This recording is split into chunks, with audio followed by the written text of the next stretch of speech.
nëse përmendim përgatitjen dhe procesin për një titull kampion. Ndoshta na intereson të dim se cila është receta e suksesit të Ramadanit, apo ritualet që ai e praktikon para një ndeshje me rëndësi unike.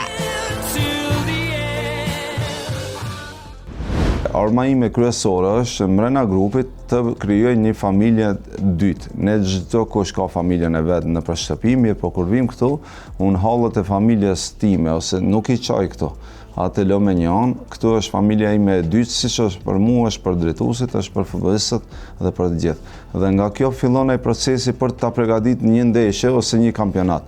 Kur vjen java e kampionatit, ne me stafin tim gjithmonë përgatitemi çfarë do stërvitemi dhe bëjmë analizën e kundërshtarit. Dhe mundohemi, normal që asnjëherë nuk do të thotë se na del mirë, mundohemi të gjejmë pikat e dobta të kundërshtarit, të sulmohet në pikat e dobta dhe të mbrohemi nga pikat e forta dhe kjo është pasaj puna e trajnerit. Ato ne mund t'i kuptojmë, mund t'i shohim, po si do t'ja u bartin futbollistëve këto ide. Edhe kjo nuk bartet me projektor ose me fjalim, kjo duhet bëhet në fushë me praktikë. Se një gjë që praktikohet, patjetër që përmirësohet.